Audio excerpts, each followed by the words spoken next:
Welcome everyone to a fabulous and fun episode of Outside the Studio. I am your host, Tessa Tovar. I'm so excited to talk with Lily Womble. She is really unique, lovely person who is, I would say, an expert on dating and maybe matchmaking too, right?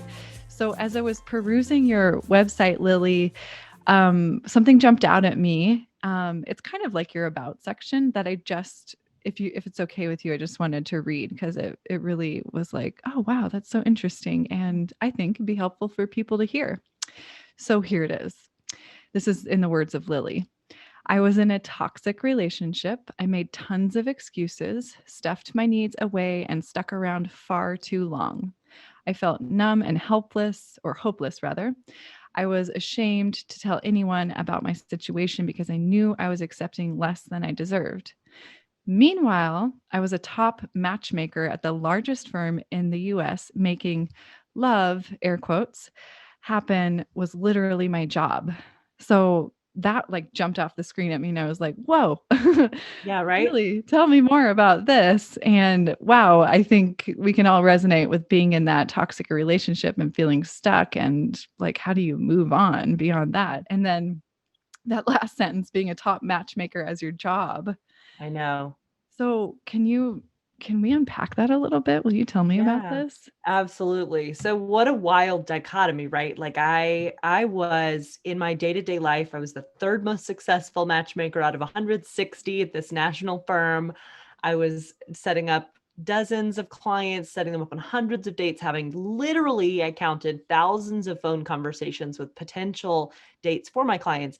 And and I love working. My heart is at the well-being of women and girls. Like that's my Mm, purpose, and that's why I started my career in the feminist advocacy nonprofit space. That's why, I burnt out of the nonprofit world. But mhm.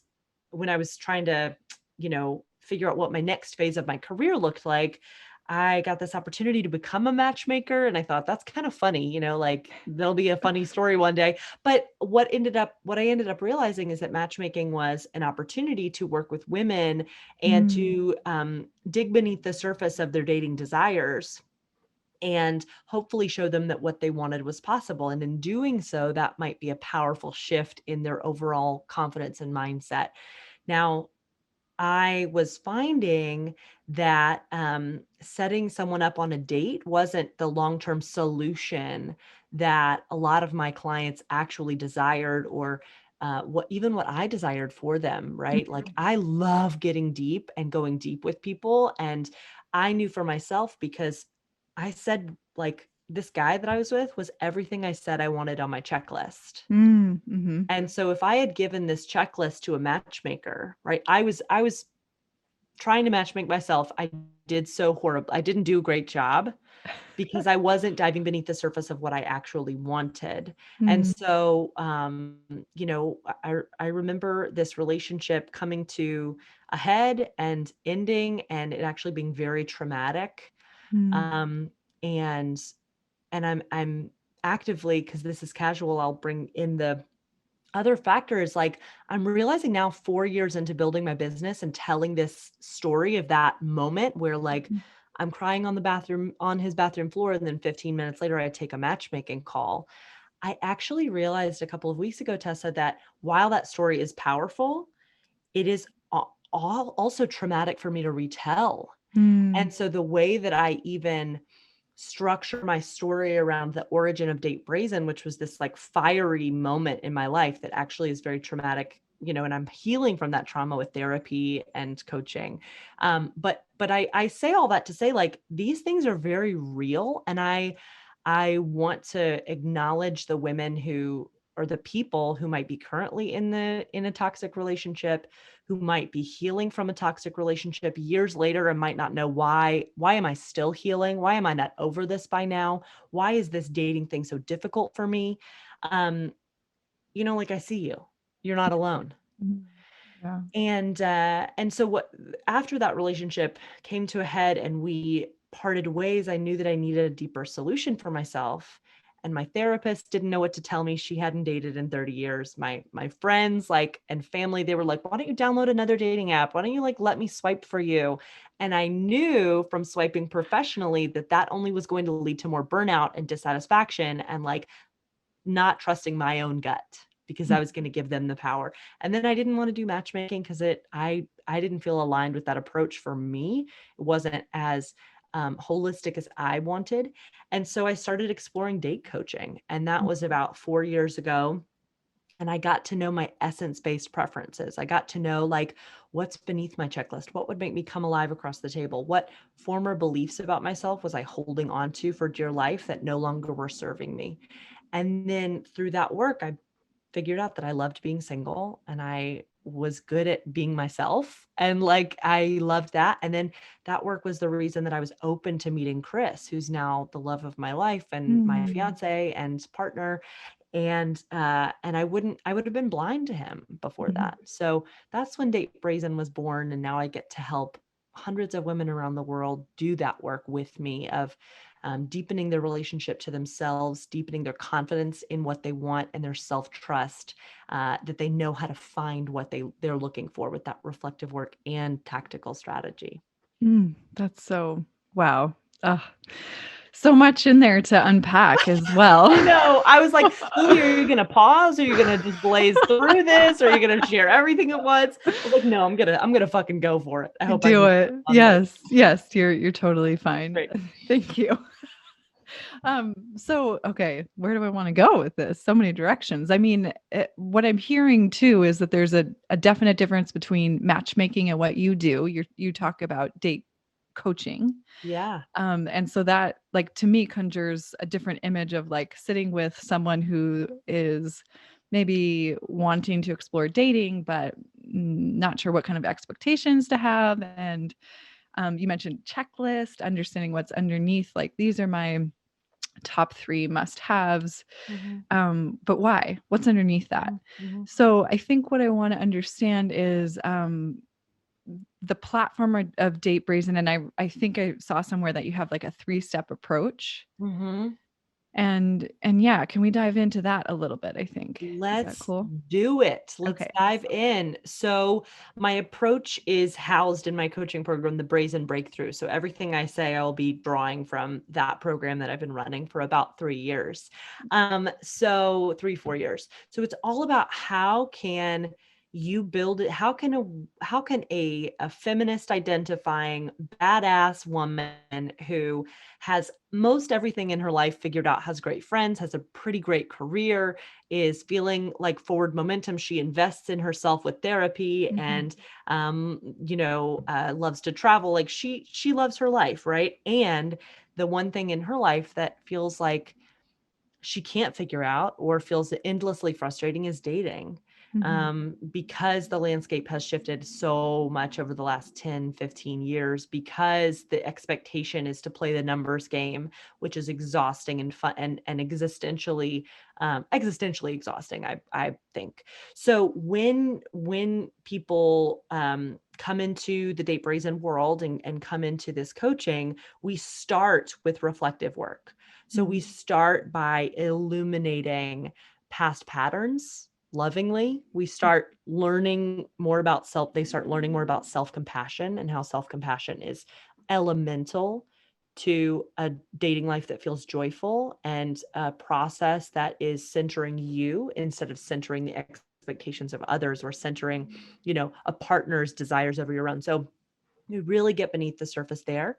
And then illuminating your deeper essence-based preferences, like we're talking about. So taking inventory of what are you looking for? And then what is that feeling that you desire? People say oh, well, I don't know if I can trust myself after this toxic relationship or this abusive relationship.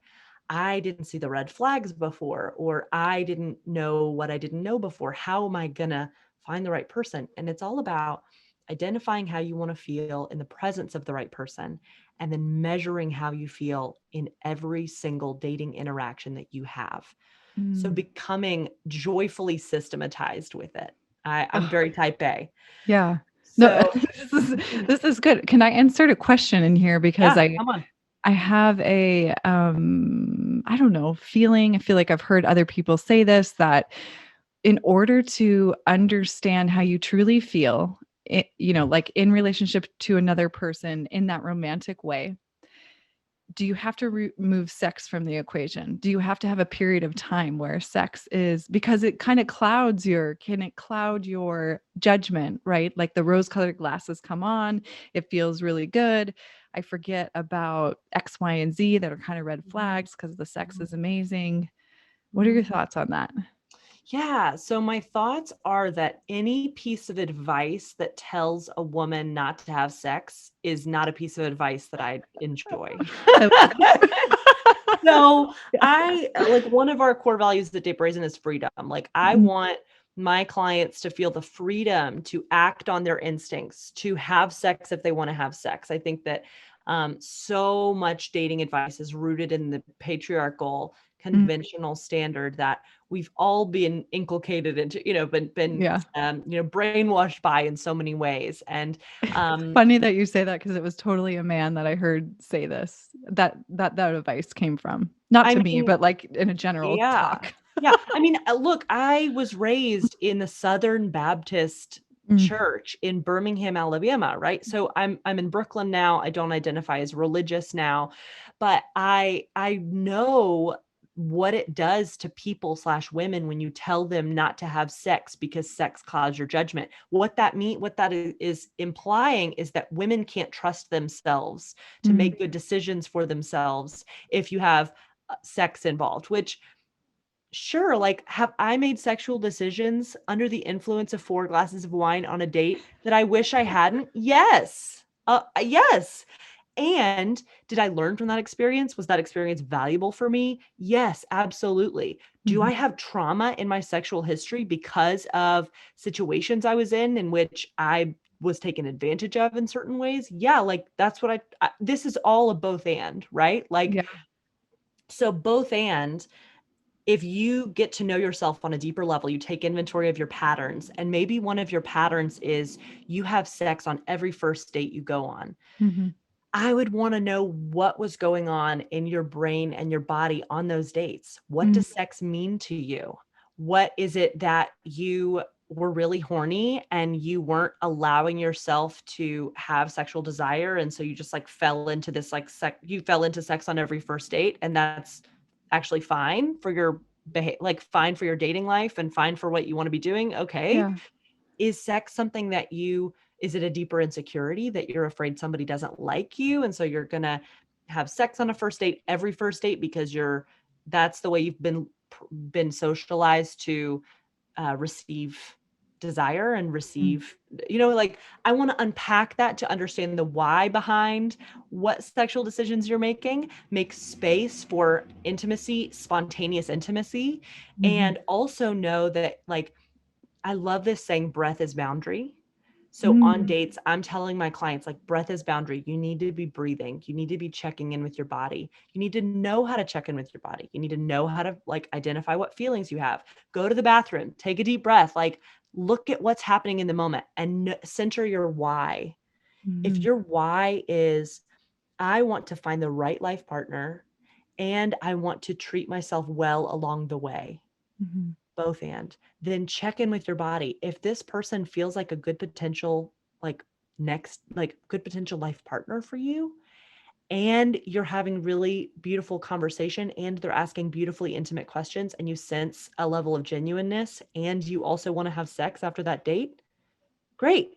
mhm.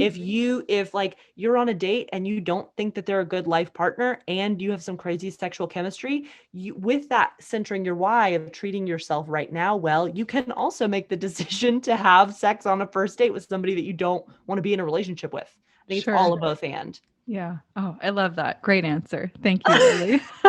That's so good. I'm really glad I asked that. Yeah. And also slightly like, oh God, was that like a belief I had? I don't know. Where'd that come from? And so Right. I'm wondering if you believe in love at first sight. What are your thoughts on that?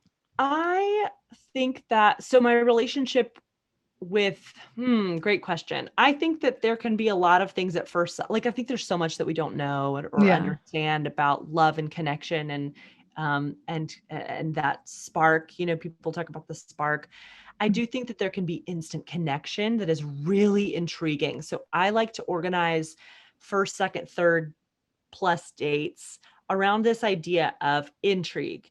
Do you have intrigue enough for another date? Do you have intrigue enough for, to be in a relationship with this person? Like, is there enough there for you to say yes? Because so many of my clients stress themselves out about, am I feeling this love at first sight thing? Am I feeling, a deeper connection? Is this enough to go on another date? Am I feeling enough for this person? And I will say about my relationship with Chris that he and I were friends for a while through mutual friends before I ever saw him like sexually or romantically in my brain. Mhm. And when I connected with him on a deeper emotional level, I mean, Tessa, I started having dreams about him as my Ooh. partner. It was crazy before our first date. Wow. Yeah. And that's how because he had asked me out, I said no, because I was healing Mm. from my breakup. And then I started having dreams and I was like, okay, I've got to ask him out. So I knew at that first date, I knew that I loved him Mm. and I knew that it would be a very deep, serious relationship. So I think it was like, I would say my intuition was saying something, my intrigue was lit up, and I was trying to be aware of the story that I was telling myself on that date about myself and my experience. Mhm. So does that make sense? So there's a little bit of distance from like the experience of that feeling and the judgment based on that feeling. Yeah. Yeah. It makes total sense. And it also, I mean, I love that you're talking about the awareness of how you're feeling in that situation, your breath. What was the phrase you said? Your Breath is boundary. breath is boundary. Yeah. What a great practice. Like, regardless of the situation you're in, just check in with your breath and take a minute, Yes. go to the bathroom. How are you feeling? Take a deep breath. What does that feel like? I love that. Such great advice. So, um, so yes, it makes sense to answer your Yeah. question. And Yeah, go ahead. you did say, I knew I loved him. Yeah. What did that look like, feel like for you? I knew I loved him. Well, I was freaked out by it. Uh-huh. I think that for my clients that go on really good dates, after the first date, or second date or third date, there's an element of like, can it be this easy Mm, with the right person? Right. So that was sort of the feeling of like, that was weird and easy because I'm not used to that. And it was when it was winter and he like held my hands to warm them up. He asked if he could hold my hands to warm them up. And I was like looking at this human and just felt this calm and grounded, just like curiosity and awareness that this was, I don't know, I just felt grounded and excited. So mhm, that both end of like, I wasn't like buzzing frenetically. I mhm, was buzzing on a more grounded frequency in his presence. And I knew that he was a human who deeply cared about me immediately because of the questions he asked me. Like, I love using this when people tell you who they are, believe them, quote by Dr. Maya Angelou, as a level setter. Because when we do that work in month one of illuminating, then we move into like strategizing. And part of strategizing is coming up with a courageous communication strategy. mm, So, what does courageous communication look like? It means asking deeper questions that qualify the right people and disqualify the wrong people mhm, with ease. So, when I ask a question of someone like, what's bringing you the most joy lately? Or who in your family are you closest to? Or, what do you want to change in this world? Like, what legacy do you want to leave? Their answer will allow me to see them more deeply. And when someone shows you who they are, believe them. So, Chris on this date was answering all of these questions that I had, but also coming back mm, to me with deeper questions, right? This conversation was equally held mm, and equally curious. I didn't feel like I was doing emotional labor mm, unnecessarily for him, which was another new experience. Because I was so used to packing on that emotional labor, like carrying the wheelbarrow down the street of all of their hopes and dreams and issues. And, because I'm a really good listener. uh-huh. Um, But so that's part of strategizing, is like building that courageous communication plan, and then also building a boundary map. Like, when you are dating online or in person, how are you going to set the right boundaries with your own time, with your own messaging, with your own dates? Like, how are you going to stand firm in what you want without compromising because another person is pressuring you, or because another person has their feelings about it? Like, owning your feelings and not taking responsibility for another human's. That's like a huge piece of this work in the strategy portion. Absolutely. Oh, and taking that forward into, and I'm this is all really interesting to me from the perspective of someone who's been in a monogamous relationship for about 15 years. And I'm thinking, as I'm listening to you, how do we continue that? How do we continue dating our life partner and continue asking those questions of each other, and or know when to pivot Mhm. if you got into that toxic place? Is it Mhm. fixable?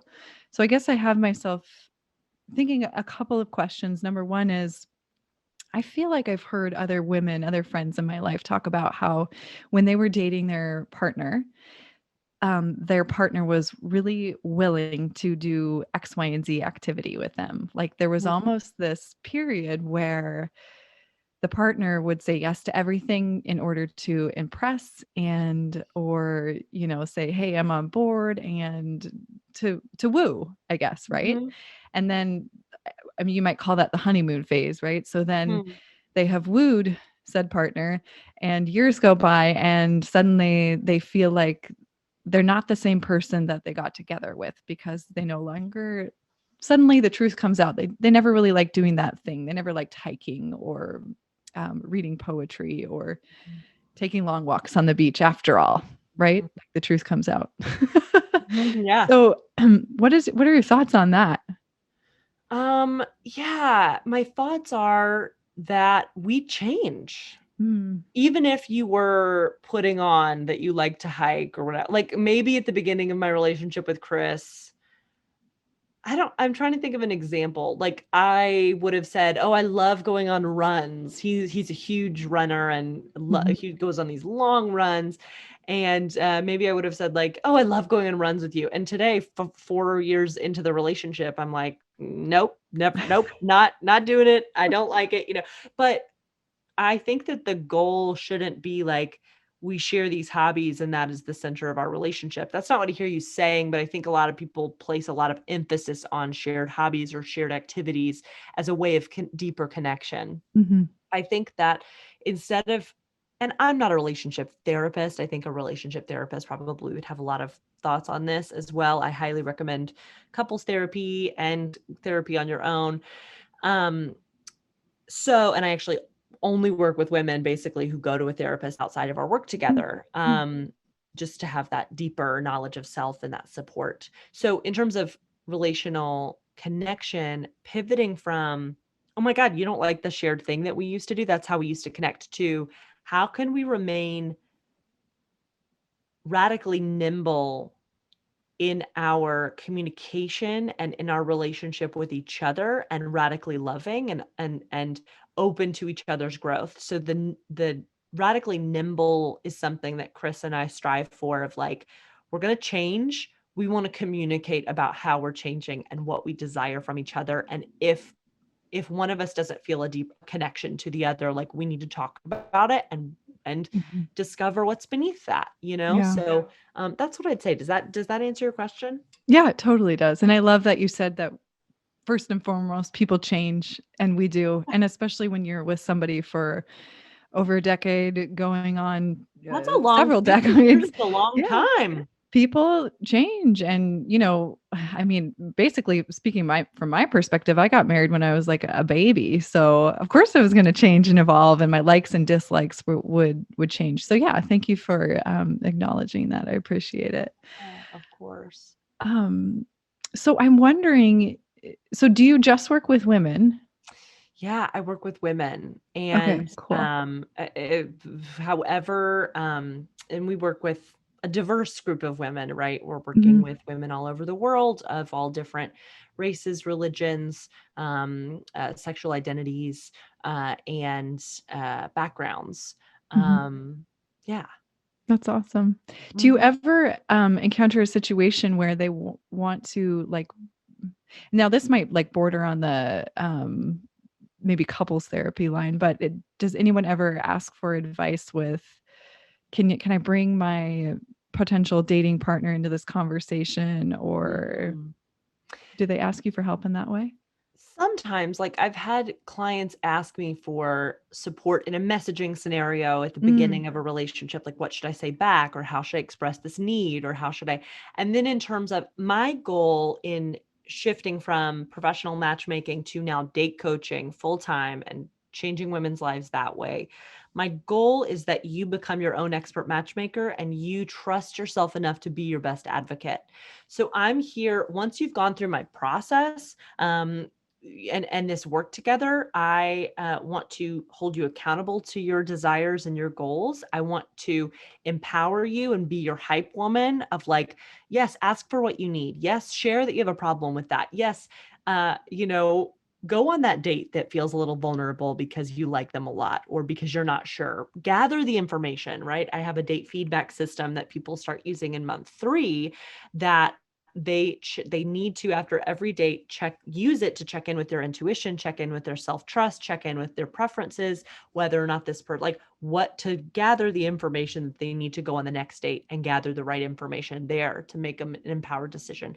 So I think that I have a client now who she was really struggling in her dating life. She had just exited an abusive relationship and was mm, seeking help for trauma and working through that. And we started working together, I want to say like 6 months after the breakup. And so it was a very difficult process, even wrapping her head around putting herself out there again. And this mhm, idea of self trust, we worked on it for a year and a half. How do I trust myself? How do I identify what I'm feeling in my body? How do I ask these deeper questions? How do I release the fear that by me asking this direct question, they're going to leave me? mm, mm. Right. Yeah. And so we worked on that for a year and a half. And then she was able to meet this man who now she's in this incredible relationship with. They're moving in together.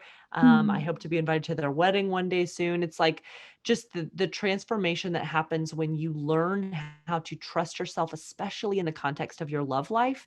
mhm, That's what we're doing. Right. So mm, that's why this work is life changing, not just dating life changing, because you're learning how to learning how to jump off of a framework of empowered decision making. mhm. Yeah. Oh, I love that so much. Yeah, it's so important in any walk of life to learn how to love yourself, Yes. dating or not dating. So thank you. Um, and so I'm just thinking about, the couple year plus that we've had with a world of COVID. How are people meeting each other? I know there's a lot of apps. I wonder if it's like, is that, the meet cute, like Uh-huh. the romantic fairy tale meet cute? Is that a thing that still happens? I mean, how are people even beginning to date? Like, how do you get to Yeah. that place? Yeah. So I think that it's a both and, like we've been talking about, not an either or. I think Mhm. so many people see an either or in dating. It's like either I'm on all the dating apps and I'm trying really hard and I'm swiping all the time and I'm going on a million dates, or I'm not trying. Mm, Either I'm going to just do in person, I'm going to hope that it happens in person, or I'm going to date on dating apps. Like either, it can be a both and. I think that a dating app is an amazing resource for 2 reasons. One, to get to know your dating personality. mhm, So when you're thrust into a dating context and a messaging context, you're going to learn a lot about your triggers, your activation points, your communication style. You're going to learn a lot about your deeper desires. You're going to learn a lot about um, how you can courageously communicate and what your preferences, like learn about your preferences. Okay. Number one. Number two, you're going to meet somebody outside of your social circle, which is a difficult thing to do without a dating app sometimes, because a lot of people's social circles are sort of tapped out of new people, or your friends don't know any single humans that you'd be attracted to. So using a yeah, dating app is is a very effective way to meet somebody. Now, I don't like them. I don't like them all. I dislike them all equally because they were built like slot machines. They were built to addict users. They were built to studies have shown that they trick the pleasure center of your brain to crave cheap rewards like a match and a message over, it sort of clouds your judgment, and cognitive overload kicks in when you have more than a certain number of options. And when cognitive overload kicks in, your higher functioning shuts down. And so that's why I think part of the reason we see so much bad behavior and like ghosting and stuff. So I get it. Like that's a both and too. They're a good tool to use, and you have to be in the driver's seat of using them. Otherwise you're going to get swallowed and into the swirl of dating app nonsense and mess and anxiety. So both and when I work with my clients on building a strategy for online dating, rebuilding their profile, coming up with like, who are you? What are you doing? Who are you? What do you desire authentically and wholeheartedly? That strategy also applies for in-person dating.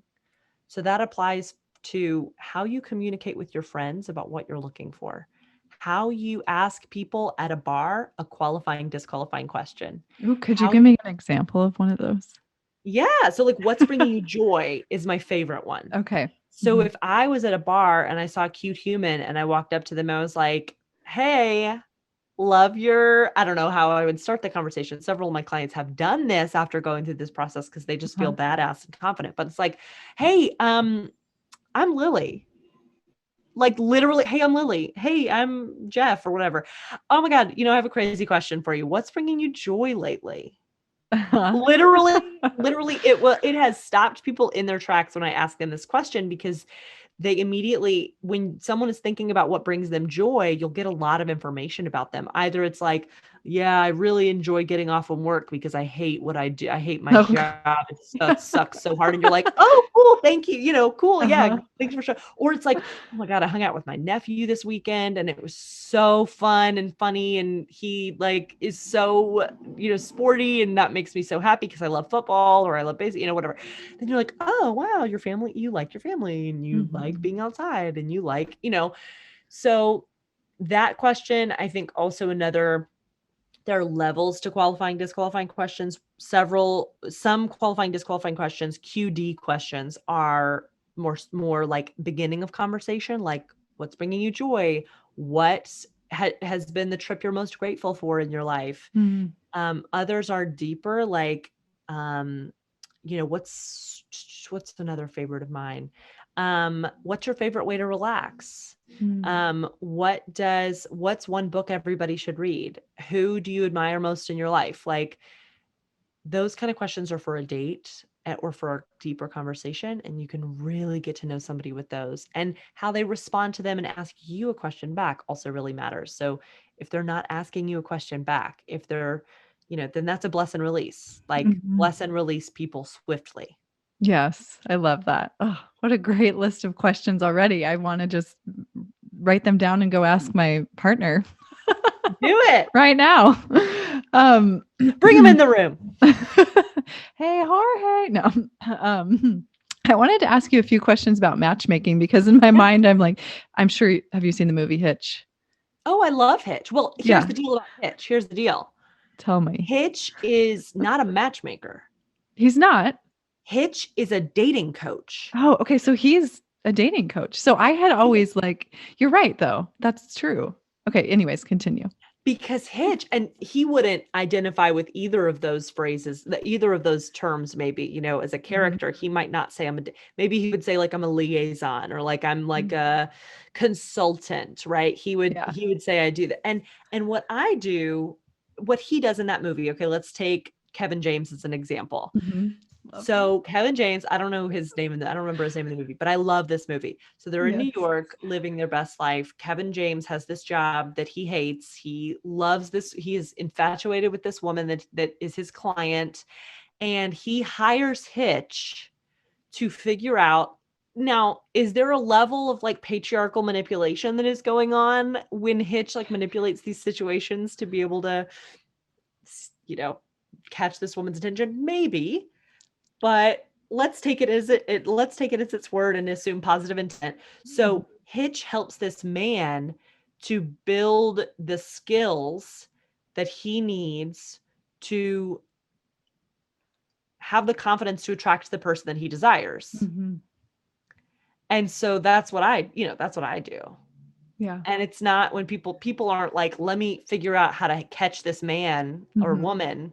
I'll work with Lily. It's like they don't have any idea yet who they want to be with, probably, but it's about how do I embody the confidence and the empowered decision making enough to attract the kind of partner that I desire and that I deserve. Because like Kevin James was so stuck in his own head, he was stuck in his own anxiety, he was stuck in playing small Mm-hmm. and deferring to other people.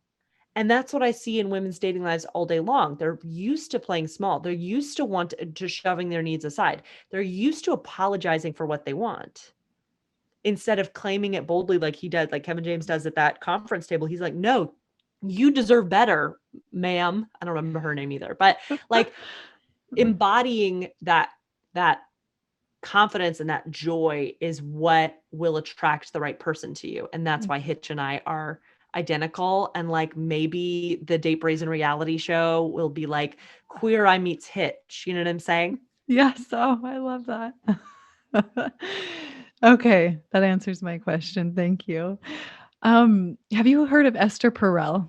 I have.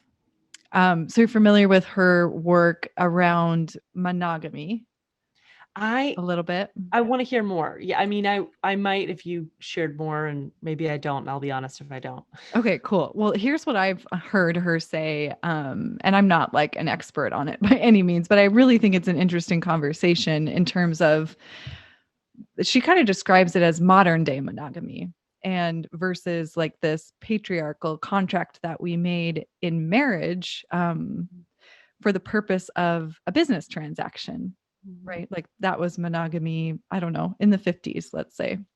She has a much better way of describing it.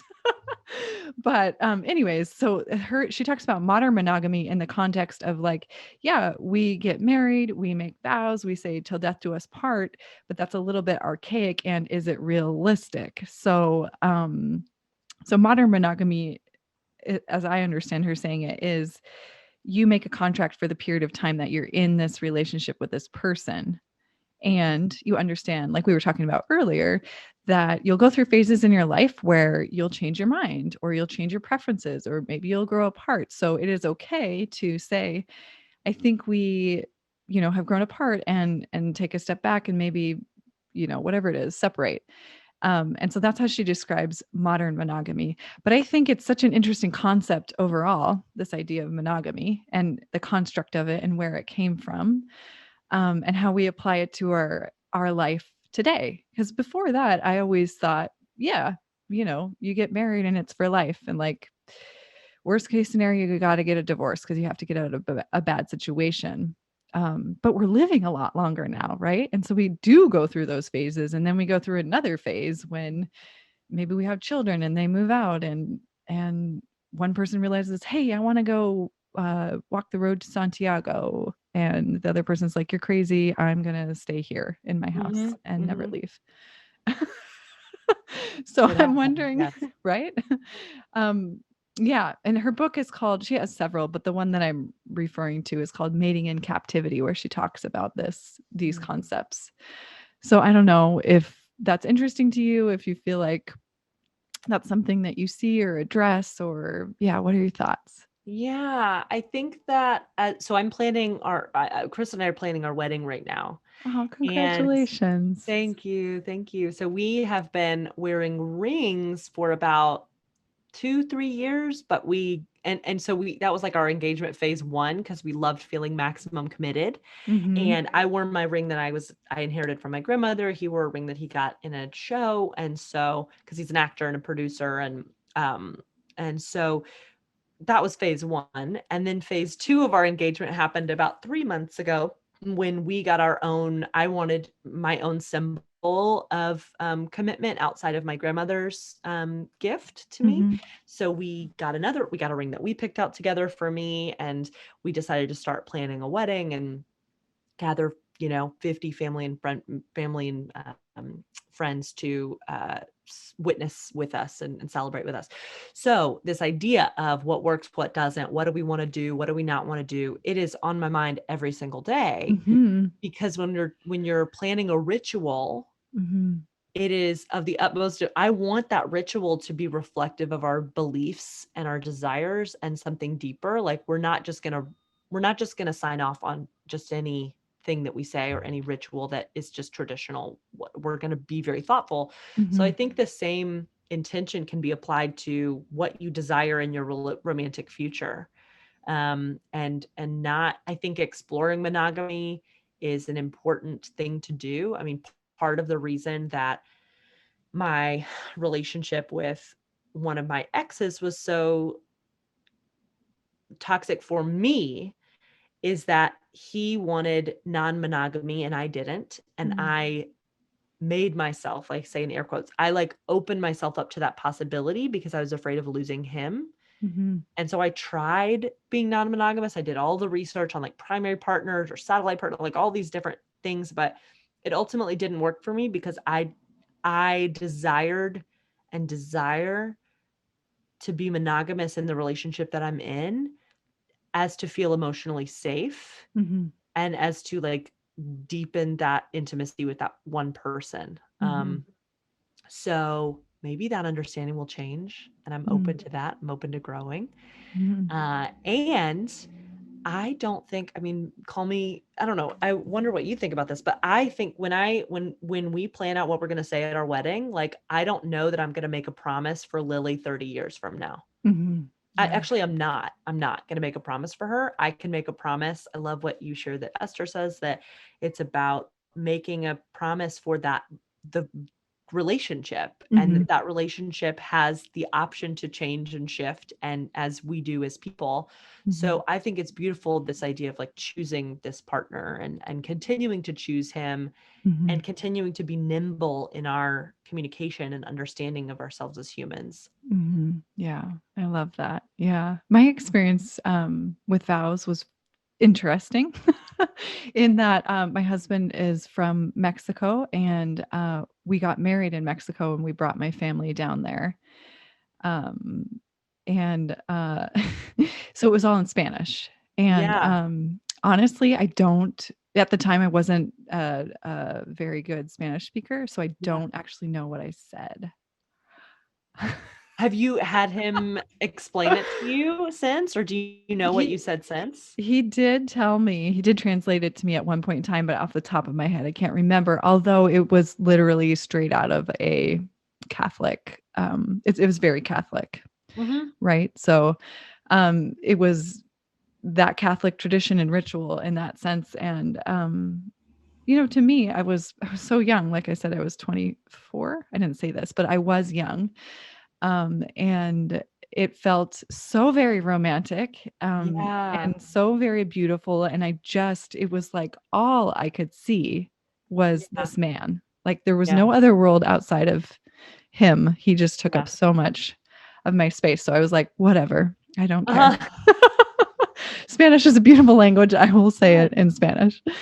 And I look back at that girl and I'm like, wow, she was very adventurous Yeah. and such a free spirit. And I still am. And I give myself permission to change my mind and grow and evolve still to Yeah. this day. Right. And we have been doing that together for the past, like I said, 15 years. So yeah, That's incredible. it's That's interesting, so isn't it? beautiful. Yeah. So I'm speaking of joy and Yeah. looking into 2021. I mean, it feels like it's almost already over 2022. What is sparking joy for you? Oh What's my what's God. joyous in your life? I love this question. You caught me. I'm going to speak from just like where I'm planted today. I'm putting together a job application for an executive assistant that I'm going to hire Cool. for Date Brazen. So I've only worked with, I have a lot of people on my team with like Mhm. contractors and things like that, but I've never hired a full-time W-2 employee. Mhm. And this will be my first. And so that is really exciting and joyful when I lean into the possibility and lean into this like up leveling in my own understanding of myself and my business and my capacity to lead and to hire. And so that is bringing me a lot of excitement and joy. And then I have to really work on my thoughts around it because it can veer into like anxiety land, but Mm-hmm. I'm working on practicing the gratitude for this opportunity and gratitude for this moment. Oh, that is exciting. I mean, that, yeah, up level, your business is growing. It's an investment. It is a new relationship. Wow. Actually, it's funny that you say that. I was an executive assistant for about 10 years for many different people, but it's such an intimate relationship to have with, Yeah. as the person in the support role and as the CEO, which Mhm. you are. So it is really, there's so much trust, right? Like you basically have to hand over, you don't have to, but it usually works better when you hand over Right. autonomy to your EA, because they feel empowered and they can make decisions, and they ideally are making your life work like that. Like Yes. they're taking all that administrative stuff off your plate and everything else flows smoothly so that you can, I mean, this, so that you can show up and be Lily Womble and be this amazing date coach and Mm. empower women. So Mhm. I wish you luck. I empathize with that. I'm excited for you. That's great. Thank you. And ultimately, the goal is to serve more women well, and Mhm. to serve more people well. And that's, I think I didn't say this, but dating is a microcosm of every hope, dream, fear, insecurity, desire that we have. And so, as such, it matters to our overall well being. And because of that, this work is deep and it is I don't want to say heavy, but it's serious work, and we're Mhm. really working as a team, working to show up for our clients every day. And so I'm excited to be supported. Tell me what's bringing you joy. What's sparking joy for you? Oh, so I am getting ready to leave to go to Mexico with my family. My he still has some family down there. So they are going to meet us at the beach. We're going to stay, it's a little town called Sayulita, which is on the Puerto Vallarta side. So it's Pacific coast side.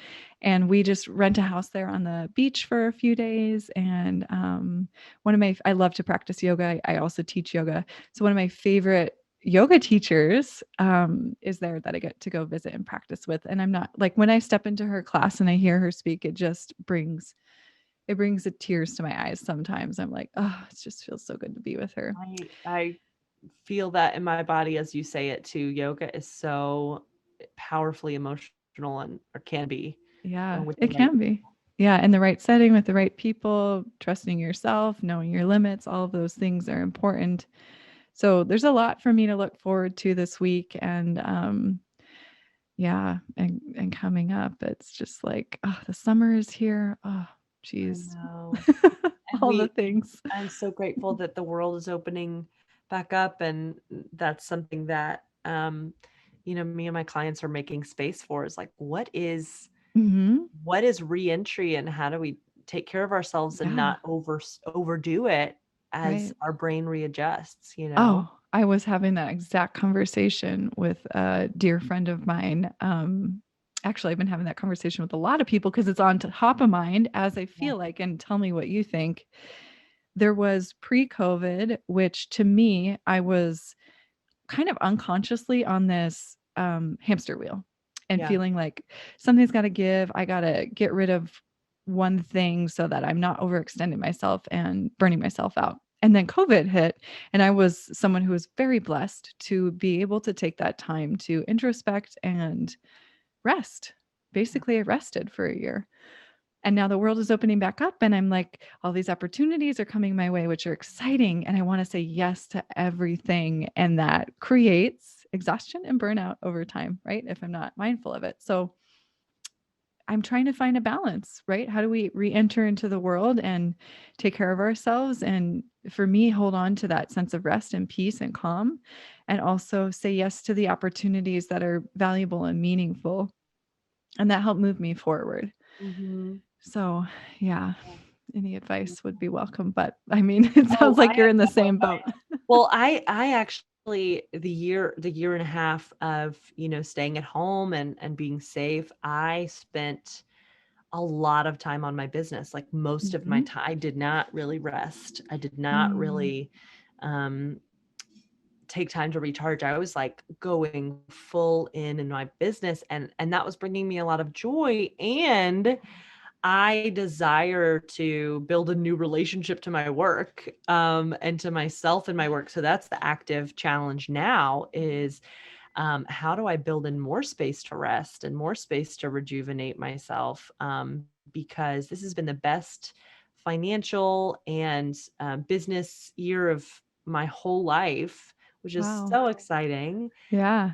We crossed six figures this year. Mm. So it's been great. And I want to make space for more play and more free time and more rest. So both ends, like my Yeah. task now is how do I rest? Yes. Oh, I love that. Well, and you're on your way. You're hiring the support you need, and that should create that space. So I think that's the right step. Thank you. Lily, where can people find you if they want to reach out, follow you? Yes. So you can find me at Date Brazen on Instagram. You can listen to the Date Brazen podcast anywhere you listen to your podcasts. That's where I come weekly with dating advice that is soul centered and feminist centered. And so that's a great place. You can go to datebrazen.com to check out my services. There's a free guide that I would love to share with your listeners called The Guide to Make Dating Feel Like Self-Care. Mhm. And I'll send that link to you to include maybe in the description or in the show notes or whatever, just because it's a great way to get on my email list and also learn that these three tenets of bragging, self-compassion, and mindset work as it relates to your dating life right now. So would love to offer that. Oh, thank you. Yes, so I'll absolutely add that link in the show notes, and as well as links to your podcast, your website, and your Instagram handle so that people can easily find you and become empowered and, just continue to be amazing. Yeah, find the right relationship. Yeah, absolutely. Anything else? Anything else you want to share? No, I'm so grateful for this time and this opportunity. You're so wonderful. Likewise, Lily, thank you for your time. It's such an honor to speak with you. It's really good to see your face. I'm enjoying this medium, this Zoom medium, but also I'm looking forward to recording again in person soon. For sure. So maybe if I find myself in Brooklyn, I'll be like, hey, Lily, can we Yes. Let's do a remote record. have a round two. Yes. All right, Lily, I will let you go. Thank you so much. Thank Have you. a great day.